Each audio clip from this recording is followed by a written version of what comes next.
Alors, disons que vous voulez parler à vos amis ou à votre famille. Que allez-vous faire? Vous allez prendre votre téléphone, n'est-ce pas? Et ensuite, que allez-vous faire? Vous allez leur envoyer un texto. Parce que qui commence par un appel? C'est presque sociopathique, non? Et ensuite, disons que vous voyagez, d'accord? Que allez-vous faire? Vous utiliserez probablement l'emoji du drapeau du pays où vous vous trouvez. Si vous êtes au Brésil, vous emploierez sûrement l'emoji du drapeau brésilien. En Malaisie, vous utiliserez probablement l'emoji du drapeau malaisien. Maintenant, disons que vous allez quelque part hors des sentiers battus et que vous vous retrouvez par hasard dans le pays le moins visité d'Afrique. Vous essayez de trouver l'emoji, mais vous n'y arrivez pas. Alors vous vous dites, d'accord, pourquoi ne pas aller à la véritable bibliothèque d'emoji et essayer de trouver le drapeau? En général, quand on tape les premières lettres d'un pays, l'emoji du drapeau apparaît dans les suggestions. Il suffit donc de taper Guinée. Vous obtenez 3 emojis de drapeau et un animal. Vous obtenez la Guinée équatoriale, et vous obtenez la Papouasie-Nouvelle-Guinée, et ensuite vous obtenez un cochon d'Inde. Mesdames et messieurs, à ce jour, un cochon d'Inde a plus de reconnaissance que tout le pays de la Guinée-Bissau. Eh bien, parlons de GeoGraParler. Le consortium Unicode est l'organisation responsable des emojis sur votre téléphone. Ils définissent les règles pour les emojis. Et à ce jour, pour une raison quelconque, la Guinée-Bissau est probablement le drapeau emoji le plus difficile à trouver car il n'a pas de texte par défaut. Vous devez taper le nom complet du pays avec le trait d'union pour le trouver. Vous pouvez trouver l'emoji du drapeau du territoire britannique de l'océan Indien plus facilement que celui de la Guinée-Bissau. Tout ce que vous avez à faire est de taper Brit et il apparaît. Notez bien, le territoire britannique de l'océan Indien n'est même pas un pays. Ce n'est pas un territoire du Royaume-Uni qui n'a même pas de population permanente, juste une population rotative d'environ 3000 militaires. C'est plus facile à trouver qu'un État-nation pleinement souverain et pleinement reconnu de plus de 2 millions de personnes. C'est dingue, non? C'est un détail auquel on ne pense pas, mais ça me rend dingue, je vous jure. Je suis à bout, mec. J'ai bu ça trop vite. Jacques Vinod ne cautionne pas la consommation d'alcool par les mineurs. Étant majeur, je peux boire, mais il faut toujours donner cet avertissement. Passons au sujet de la vidéo. Alors, depuis que Dieu sait combien de temps, la Guinée-Bissau se classe généralement dans les 3 premiers, généralement en première position, parmi les pays les moins visités de toute l'Afrique et se classe généralement haut dans le monde entier également. Donc, je suis fasciné par la Guinée-Bissau depuis très longtemps, et en partie parce que quel que soit le degré de notoriété ou de prestige qu'il semble pouvoir accumuler au fil des années, il semble toujours être caché au regard du public. Et il y a de nombreux facteurs et raisons qui entrent en jeu, et je ne peux pas tout nommer, mais j'ai mes propres théories et mes propres observations que j'aimerais partager. Mais en résumé, si je devais un peu résumer, je dirais probablement que l'un des plus grands facteurs déterminants serait le fait qu'ils ont probablement le territoire le plus malheureux de presque tous les pays du monde. C'est comme si ce pays avait tout ce qui ne va pas pour lui. Et je déteste, c'est comme, je me sens mal pour eux. Et c'est fou parce qu'ils ont une côte, ils ont accès à l'océan, mais c'est comme un accès difficile. Vous savez, nous nous emballons. Pour les nouveaux qui n'ont pas vu l'épisode sur la Guinée-Bissau, je ne m'attends pas à ce que vous le regardiez. Laissez-moi vous expliquer. Si vous êtes abonné depuis longtemps, vous devez absolument le regarder. J'ai de grandes attentes envers mes fans. Vous devriez vraiment l'avoir vu. Mais pour les nouveaux sur cette chaîne qui n'ont pas regardé et ne savent rien de la Guinée-Bissau, laissez-moi vous donner un petit aperçu, d'accord? Pour commencer, c'est l'un des rares pays lusophones du monde. Cela signifie que le portugais est l'une de leurs langues officielles, mais peu de gens le parlent réellement, même si c'est supposé être le cas. À un moment donné, ils étaient sous domination portugaise. Donc, si vous remontez le temps et que vous regardez la carte de l'Afrique coloniale et que vous déterminez quelle puissance européenne a pris quoi, vous remarquerez que la Guinée-Bissau n'est qu'un petit point entouré principalement par l'Afrique francophone. Leur plus proche voisin lusophone est en réalité le Cap-Vert dans l'océan Atlantique. Ils ont en fait été un pays avec le Cap-Vert à un moment donné, mais ils se sont ensuite séparés. C'était une autre histoire étrange. Le Cap-Vert sait se démarquer et attirer l'attention avec ses superbes plages et ses habitants très attirants. Je veux dire, je dis juste, mais en tout cas, retour à la Guinée-Bissau. Il y a aussi une chose vraiment étrange. Si vous regardez la carte, ils ont une petite exclave détachée juste au coin nord-ouest de leur pays qui touche le Sénégal. Et c'est tellement fou parce que cette route est juste à la frontière du Sénégal et de la Guinée-Bissau. Vous pouvez déplacer ce petit bonhomme jaune et avoir une vue à la première personne sur cette route sombre. Et si vous allez jusqu'au bout de la route et que vous tournez à droite, puis que vous zoomez sur le panneau juste derrière le four en argile, vous verrez que le panneau indique République de Guinée-Bissau. Il admet que cette route longe la frontière, comme s'il n'y avait pas de poste frontière, c'est simplement un village. Ces gens à gauche sont voisins avec ces gens à droite. Et techniquement, ils sont de Guinée-Bissau, et puis ces gens sont sénégalais, mais ils s'en fichent. Ce ne sont que des gens d'un village qui se trouvent vivre juste à la frontière. Les bâtiments sont juste là, séparés, mais cela n'a pas vraiment d'importance. Je ne sais pas quel est le système politique de ce petit village, qui semble divisé par la frontière, ni s'il paie des taxes distinctes aux différents pays. Un détail intéressant sur la carte, le petit exclave de la Guinée-Bissau au Sénégal. J'en ignore la raison, mais c'est un élément géographique fascinant. Voici donc la chose étrange à propos de l'Afrique.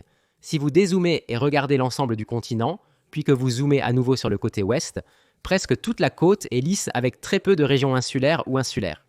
C'est parce que géologiquement, il n'y a vraiment pas grand-chose qui permettrait la formation d'îles. Donc, à part le Cap-Vert et la ligne du Cameroun, qui a les 4 principales îles, Annabon, Sao Tome, Piritipe et Bioko pour la Guinée équatoriale, mis à part ces 2 zones, il n'y a pas vraiment de failles qui peuvent créer des îles volcaniques. Genre, la majeure partie du continent africain se trouve en plein milieu de la plaque africaine jusqu'à ce que vous arriviez à la faille est-africaine. Donc, c'est comme si pratiquement tout sur le continent africain, à l'exception du côté est, était exempt d'activité géothermique. Genre, tout le continent est plus ou moins principalement une grande masse. Pas beaucoup de lignes de faille qui le divisent ou se heurtent les unes aux autres. Mais en arrivant en Guinée-Bissau, vous réalisez qu'il y a un certain anonymat. Anomalie, waouh, je suis hors de mon jeu. Anomalie, qu'est-ce qu'il y a là-dedans ? Quoi qu'il en soit, contrairement à la plupart des autres régions de l'Afrique de l'Ouest, il semble y avoir une grande section d'îles insulaires au large de la côte, juste pour la Guinée-Bissau. Cependant, ce ne sont pas des îles volcaniques, car il n'y a pas de ligne de faille qui traverse cette zone. Alors qu'est-ce que c'est ? Eh bien, dites bonjour à l'archipel des Bijagos. Ce sont essentiellement les vestiges d'un delta de rivière complètement inondé, car la Guinée-Bissau a ce que j'aime appeler le complexe du Bangladesh.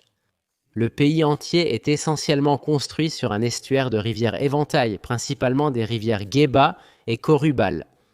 Cela peut poser un certain problème en matière de développement. Au fait, légèrement lié mais toujours légèrement détourné du sujet principal.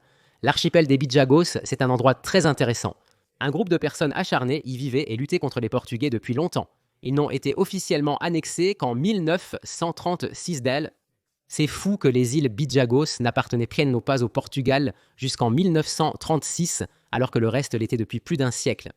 C'étaient des guerriers. Revenons au sujet principal de la Guinée-Bissau que nous avons évité.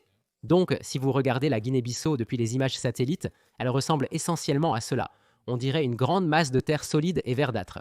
Mais en réalité, c'est plutôt comme ça. Le pays entier est pratiquement situé sur de grands morceaux qui sont en quelque sorte divisés horizontalement en tranches, séparés par de larges rivières, dont la plupart ne disposent pas de pont. Pourquoi cela ? Parce que les ponts, sans parler des ponts pouvant accueillir des véhicules, sont très coûteux.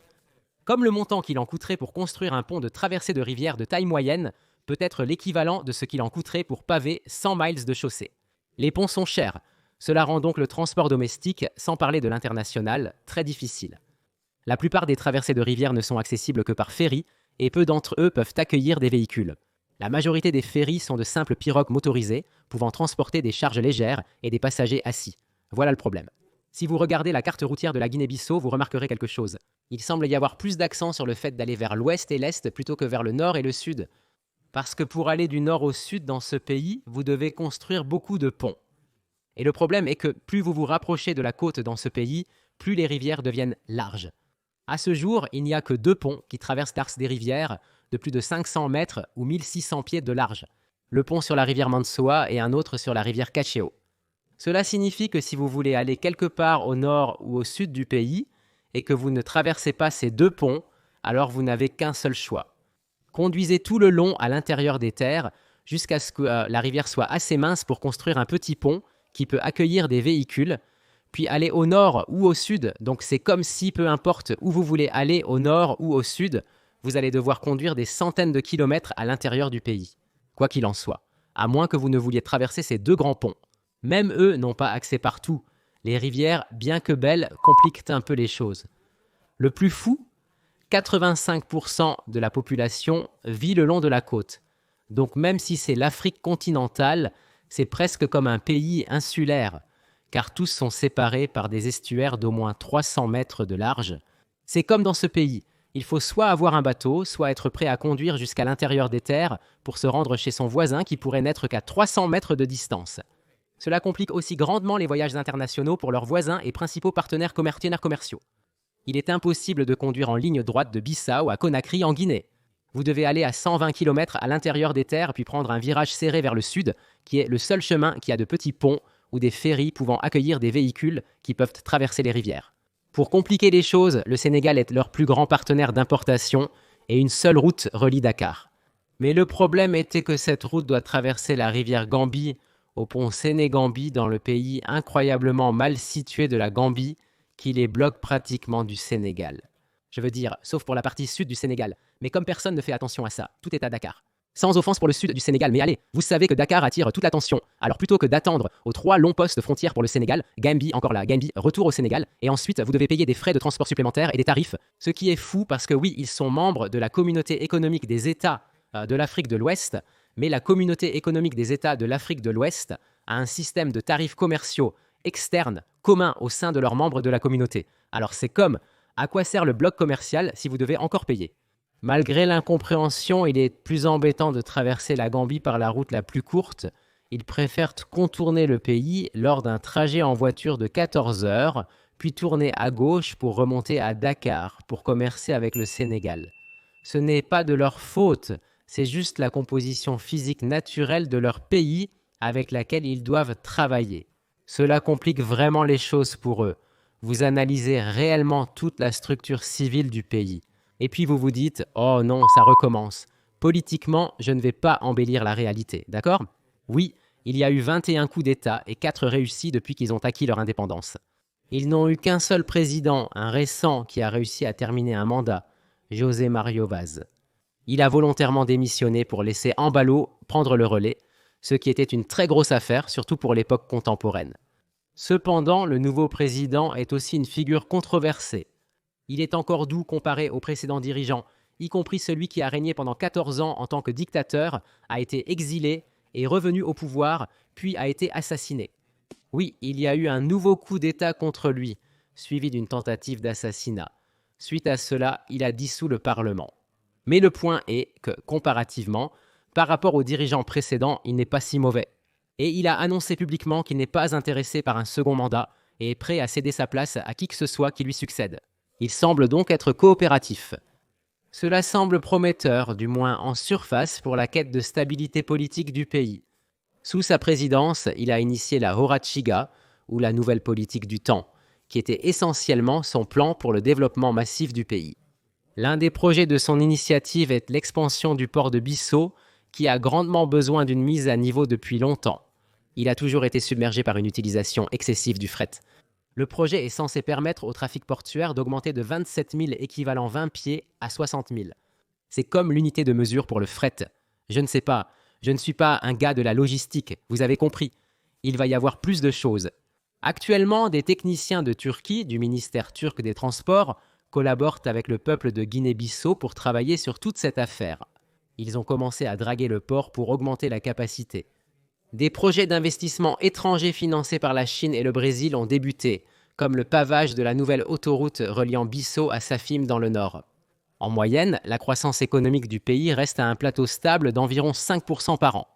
Donc, ce n'est pas en forte hausse, mais c'est une progression saine notable. La Banque africaine de développement a promis 100 millions de dollars pour les aider à construire des ponts pour les aider à se connecter davantage au Sénégal. Oh, et il y a aussi des projets en cours pour aider à développer davantage le port de Bouba, pour aider le secteur du commerce dans la partie sud du pays. Il est spéculé que des réserves de pétrole inexploitées pourraient exister au large de leurs côtes. Si c'est avéré, cela ouvrira de nouvelles perspectives. Des projets sont en cours et il faut espérer que les politiciens alloueront correctement les fonds pour le développement. Nous verrons ce qui se passe, mais il semble un peu que malgré la composition physique qui les empêche de progresser, ils essaient de faire des choses. Mais le point est que je trouve ce pays si fascinant, non seulement à cause de son obscurité par rapport aux facteurs de reconnaissance mondiale, mais aussi parce qu'il l'est réellement. Comme si vous recherchez réellement ce pays et regardez le côté démographique social, c'est une zone qui a été en quelque sorte recolonisée de l'intérieur par l'Empire du Mali, l'Empire Kabou et les Fulani. Le territoire abritait des peuples autochtones qui ont été repoussés vers l'archipel des Bijagos. L'empire du Mali et les Fulani ont ensuite pris le contrôle de certaines parties du pays. Aujourd'hui, on peut encore y trouver quelques-uns des rares scripts africains natifs, comme le Nko pour les Mandinka et l'Adlam pour les Fulani. En Afrique, peu de pays ont des scripts natifs et indigènes, mais la Guinée-Bissau en a 2. Les peuples de l'archipel des Bijagos qui ont combattu les Portugais sont les autochtones repoussés par l'Empire du Mali. Comme les Papels et les autres peuples Balanta et qu'est-ce que c'était commence par un J, j'ai oublié comment ça s'appelait, les Djola. Et les Mandjak, il s'avère qu'ils étaient les plus forts. Les Portugais ont colonisé les Mandinka et les Fula ont dominé le continent, mais les Bijagos ont réussi à repousser les Portugais. C'est incroyable. C'est comme si, l'histoire de cet endroit, la culture, ils avaient des royaumes. Si vous allez à l'archipel des Bijagos, vous pouvez encore voir certains des vestiges. Le royaume Papel, le peuple Jola. Il y a tellement de choses folles, cool, cachées, mais personne ne leur prête attention. Je sais qu'une partie de cela est due au sous-développement, mais quand même, donnez une chance à ce pays. Donc, avec cela, je veux terminer cette vidéo en faisant une concession au consortium Unicode. Consortium Unicode, pourquoi la Guinée-Bissau n'apparaît-elle pas lorsque vous tapez Guinée? Pouvez-vous, s'il vous plaît, rendre plus facile pour la Guinée-Bissau d'avoir leur emoji de drapeau trouvé par défaut en tapant Guinée? Consortium Unicode, veuillez résoudre ce problème, s'il vous plaît. Parce que la Guinée-Bissau a besoin de plus d'amour et de reconnaissance. Facilitons au moins la recherche de leur emoji de drapeau. Oh là là, je suis vraiment inspiré. Il faut absolument que j'y aille un jour. En tout cas, je voulais juste lancer ce sujet à vous les gars, parce que ça me rend un peu fou et je voulais le partager avec vous. D'accord, vous passez un bon moment, restez cool, restez à l'écoute.